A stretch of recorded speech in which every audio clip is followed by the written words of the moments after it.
Welcome, everyone, to Tuesday night show and share at Knox Makers. We do this every Tuesday evening so that our members and others can show what they are working on, what they have completed, failures as well, because we can learn from our failures. We did have a cookout tonight, which is something we do quite frequently. Thank you, everybody that prepared food. It was really good. So those of you out there in interwebs world, you should come join us when we eat or anytime. And Dodie, we have a cheeseburger for you. We'll put it in priority mail tomorrow. You should get it in a couple of days. So without any further ado, let's get into show and share so that we can see what people are working on. First off, we have Butch. I saw him. So there he is. There's Butch. Has a birdhouse. Do it, Butch.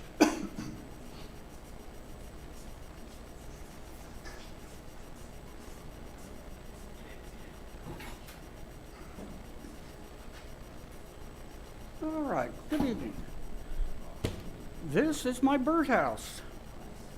Now, you're probably looking at this and thinking, Butch, that just looks like a Puff's tissue box with a roof on it. And you'd be kind of right. It's actually a wooden box with a Puff's tissue box pasted on the outside of it. Now, why would I build a birdhouse like that? It happened this way. Back in spring of 2023, I was out in my garage painting one of my model airplanes. Use a type of paint for that called, quite honestly, dope.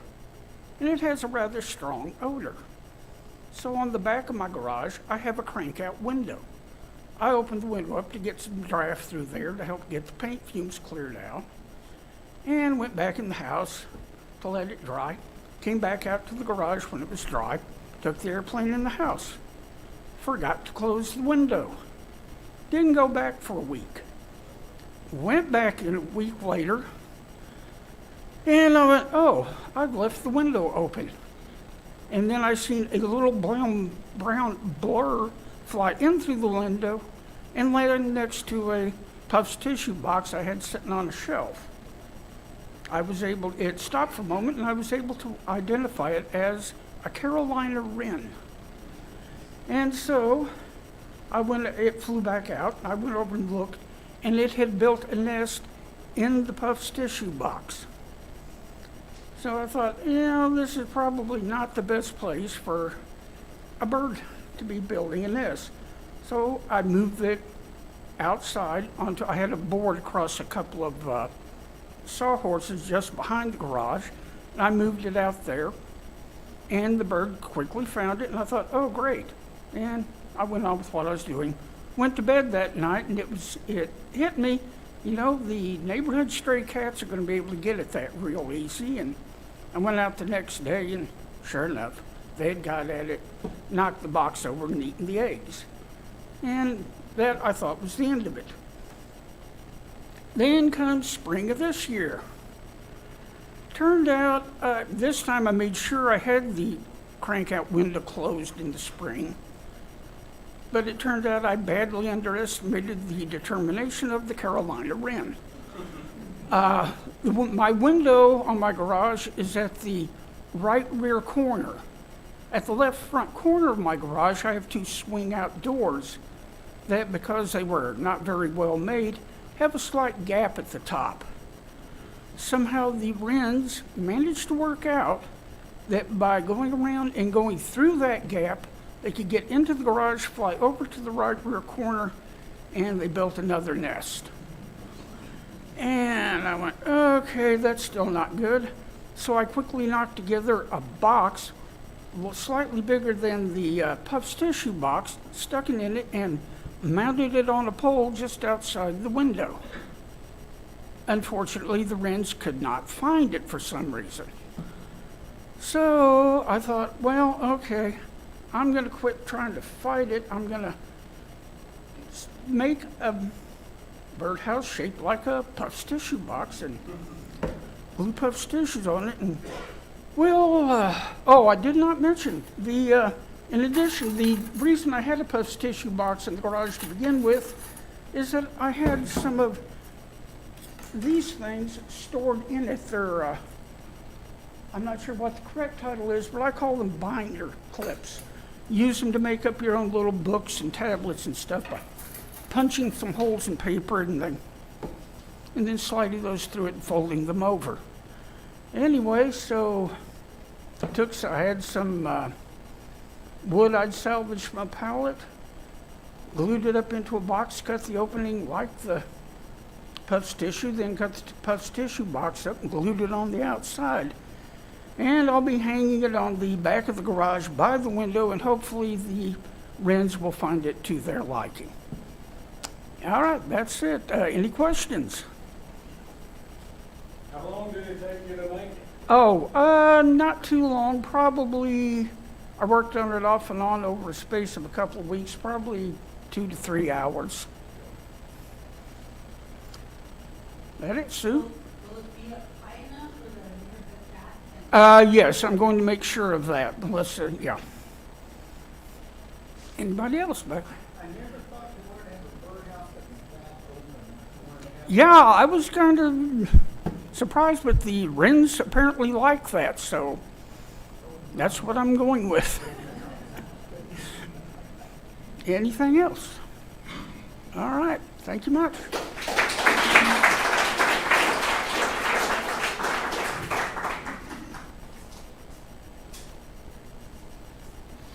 All right, thank you very much, Butch. Very cool project. We need to be updated on whether or not the wrens move in. All right, we need to know what's up with that. Next, Sue has bred some animals.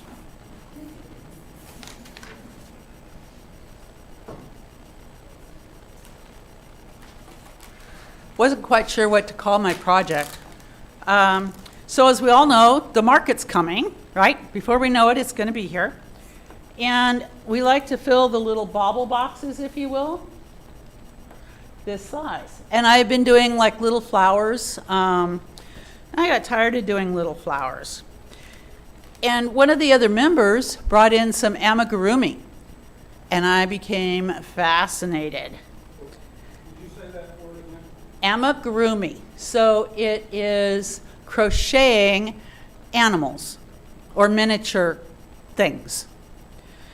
So I found some, I started Googling and looking for how-tos, patterns, what have you.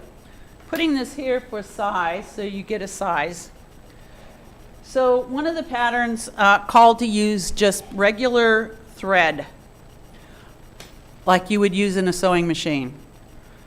And I'm like, no, because it needs that size of a hook. And I don't know that I could even see that size of a hook. It's smaller than that, actually. I pulled out my bigger crochet thread for one of the pieces because of that. So the next size is called crochet thread. Some of the patterns, just to give you an idea, also called for embroidery floss. So this is 6 strands of embroidery floss. And then I've got regular yarn here, just so you can get a feel for the different sizes. When I use regular yarn, I use this size of a hook. But for my crochet thread, I use this size. All right, now that you've got an idea of that kind of size, I started making animals. I think this is the right way. We have a little giraffe and the little tail. I know you're going to ask how long did it take. It took longer to do the tail than it did the rest of the giraffe. Okay, the first one I made was the panda. And then I went to the koala. And that's when I decided I needed some help in my decreasing, because I didn't like the way the koala kind of had a long neck there. So I got some tips from Amy. So I made a little monkey. Whoop. And there's wire in his tail, so you can mold it or bend it however you want. But my favorite character from Pooh is Tigger. So I had to do Tigger. And the final one for the zoo animal collection is going to be the sloth. But as you know, sloths are kind of slow. So the sloth, while I've got the head done, he's not quite finished yet.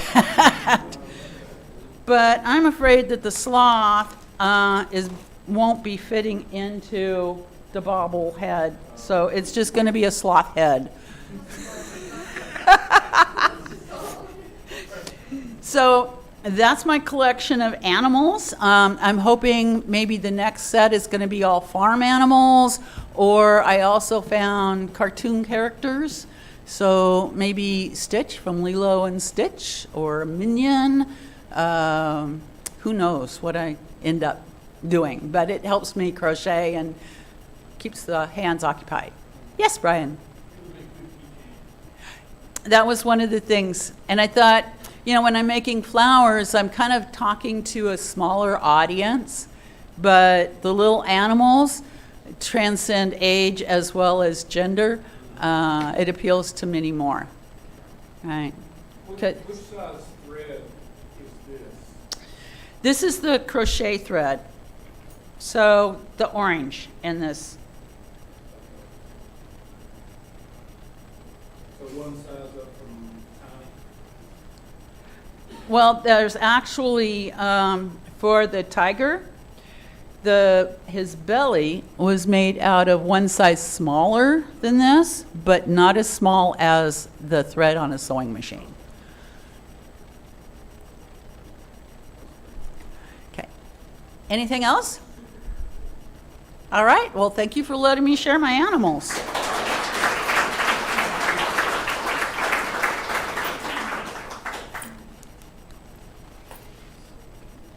Keep coming. Thank you, Sue. You're welcome. Sue, you always have super cool stuff.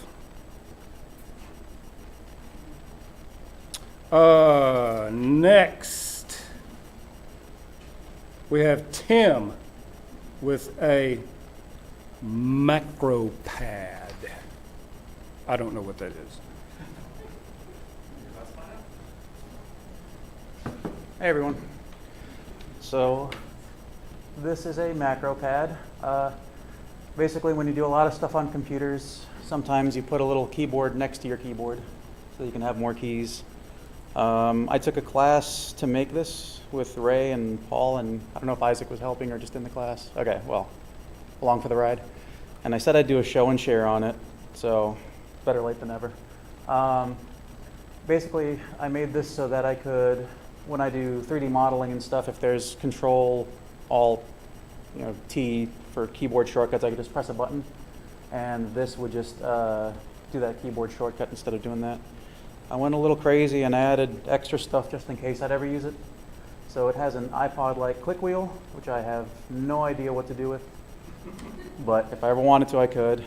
I did add a screen because I wanted to be able to have it be more than 9 keys worth of stuff.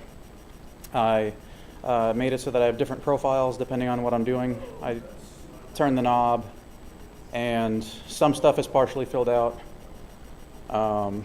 So, like for example, KeyCAD, I can never remember the keyboard shortcuts there, so those are the ones that I end up using the most. And like that, it connects with Bluetooth, so it connects to your computer just like any other Bluetooth keyboard. Let's see. And how do I zoom in? Whoop. This is the actual circuit board. Even though the macro pad itself kind of curves up, it just uses a flat circuit board that has the keys on it. And right there is the microcontroller. It's an ESP32 that you program just like any other Arduino type thing. Somebody else, lots of other, lots of somebody else's have already come up with libraries that made this very easy for me. I just put the components together. There we go. So made the circuit board and keypad, 3D printed this outer case. There it is with the keys on it. Oh, and this is also my first time doing surface mount components. So if you notice, there's a green wire running down the length of it. That was not part of the original design. I found out that with teeny tiny LEDs, you have to actually be careful soldering, and I was not. I used a laser cutter to cut out these little acrylic bits, and then I sanded them to try to give them a more frosted look. It didn't quite get as frosty as I'd like, but still better than crystal clear as far as diffusing the light. And right before putting it together, that's with everything kind of almost about to be smashed in there.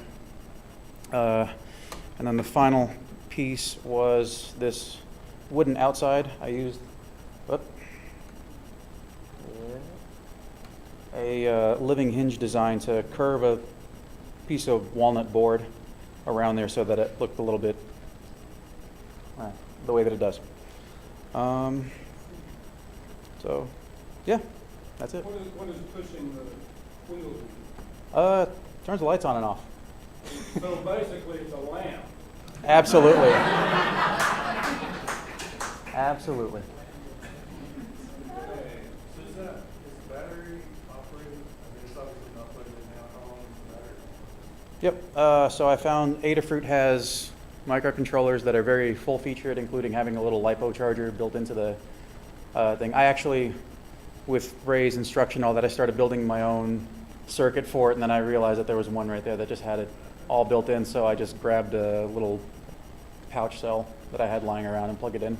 So it has about 2 hours of battery life that I've seen. That same microcontroller has there's a pin with a voltage divider that you can read your battery voltage theoretically. It's not accurate.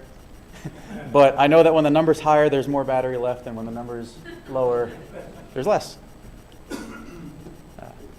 Yep. Oh, yeah. Mm-hmm. Yeah, definitely. I have one of those, but yeah, I stopped using it because it was too many things at once. Right. Yeah. How long did it take you to make this? On and off over the course of a few weeks. Since it was a Knox Makers class, we kind of had a few class meetings, and then we'd be working on it on our own in between. Ray handled the ordering of the circuit board, and I think that they're from PCBWay or one of the big circuit board houses, so however long it took to ship those from overseas and all that. Yeah. Do you find it actually useful, or are you still trying to learn the? I actually was really fortunate that I made it when I did, because I actually hurt my index finger shortly afterward and couldn't use it for a while. It was in a splint, so I couldn't do any sort of keyboard shortcuts, and I do lots of 3D modeling for a living, so I was able to kind of peck at these keys for that. It was very timely. Mm-hmm.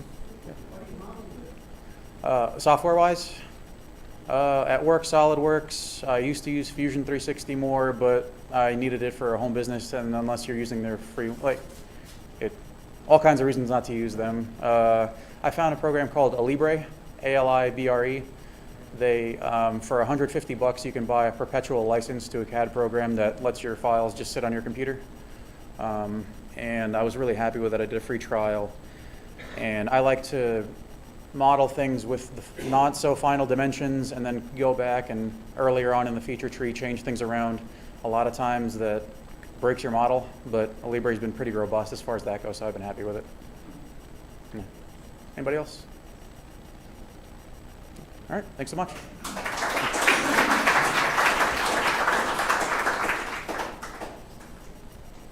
That is a super cool project. And I always love seeing projects where you use multiple areas in the shop, and that's very cool. Electronics, woodwork, laser, that's just super cool.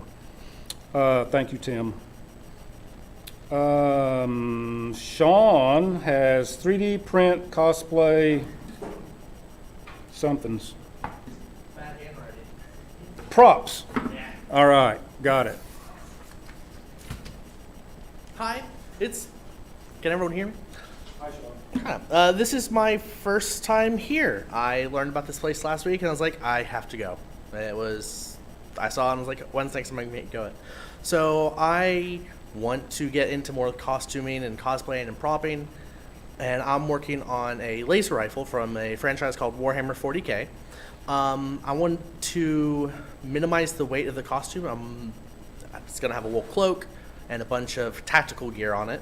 And this is a 3D printed laser rifle I printed while at work. Have access to one. I got some supplies so I can do it there. Don't have much more to say. Is that different pieces put together? Yeah, Or that or something on those? It is multiple different pieces that are plugged together. So the total time of printing this, I believe I did 8 print plates. It took about 10 hours. So 10 hours out constantly at work, and I did 2 overnight prints. So less than 20 hours total. And I did have a very hard time printing this part. So if anyone's done any 3D print works, the supports on this, that little ridge line, caused this thing to fall off the build plate mid-print probably 4 or 5 times. Besides that, it was a super smooth. I could fill up the build plate and let it go. What kind of 3D print? So I work at a nonprofit, and we got a Bamboo Labs P1S, and they have a tax exempt status. So we were able to get it for relatively cheap. And we use 3D printing as a pseudo revenue stream with how many schools are by where we work. So we drop off where there's 5 different schools. They come in, buy articulated lizards all the time and different types of fidgets. I've had a couple of different people want like new tabs for music boards. So is this part of the larger costume that you're making? Yes, so this is just the weapon of it. I have a 3D printed shovel, pickaxe, and there's some other imagine an army engineer's kit. This entire thing weighs maybe a pound, if that. Did you find them all online? I found it on Thingiverse. I'm slowly working on learning how to do some design work. I haven't gotten to that space well. Was it one big file that the slicer put it in different plates? So this one had it had most of them in individual plates. There was a couple mistakes with it. So it had everything like all the lower receivers, all the stocks, all of the rifle, all the barrel things on part, and all the different connectors. It was missing 3 of these, so I had to print off some extra ones. But it was fairly well printed. The only 2 parts I had hard time printing was this one for supports and this one for supports.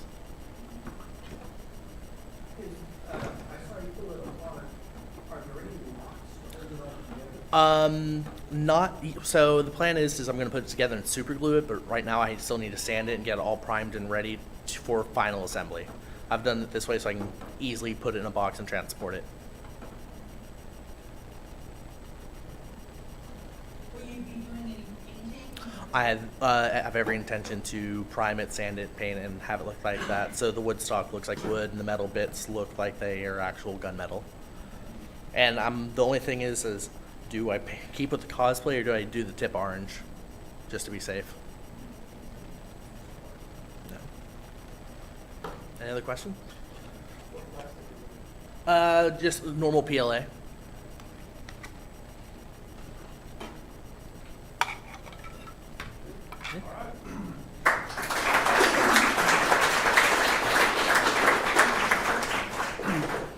All right, thank you, Sean. That's a very cool project. That's all we have on the list for tonight. So thank you all for showing your projects. Welcome, David from Morristown. Glad to see you.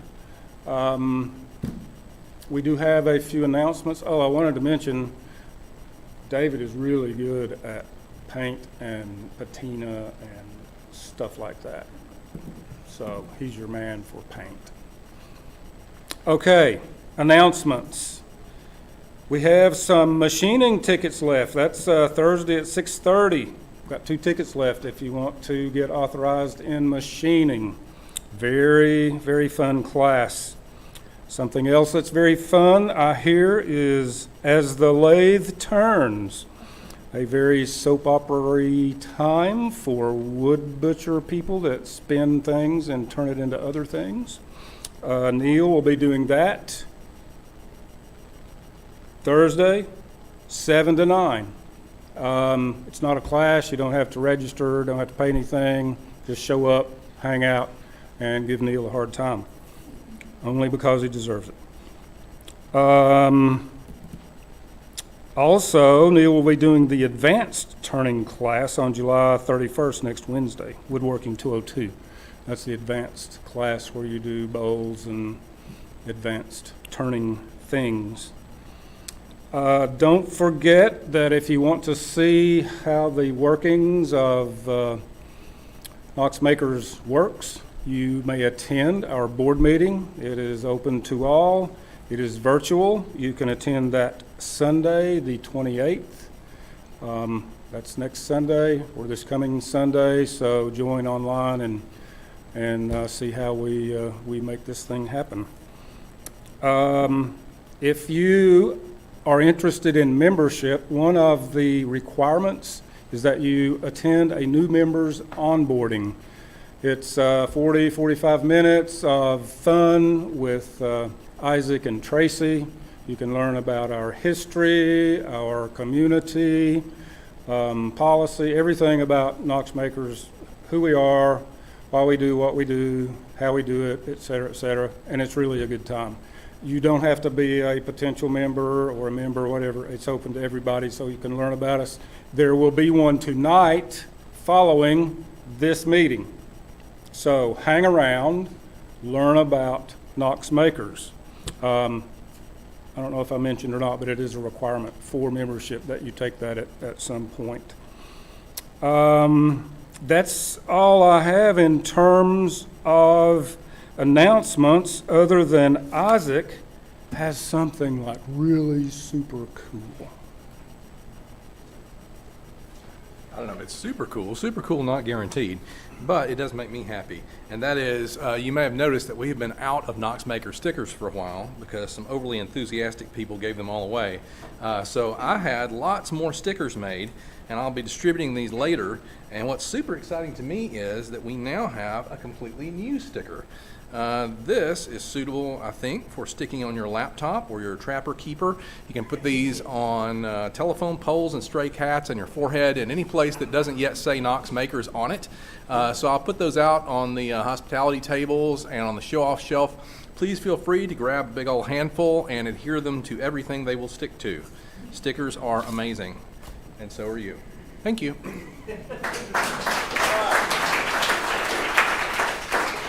All right, and Isaac, you are amazing as well. Okay, that's it. Again, thanks to everybody who cooked tonight. If you can, maybe stick around, help put tables up. If you brought food and stuff, we can't keep it here, so we need to take that stuff home or whatever, or just eat it. But thank everybody for being here tonight. We appreciate it. So let's hang around for new members onboarding, go to the shop and have fun, or go eat cheeseburgers, or do whatever makes you smile. Thank you so much for being here.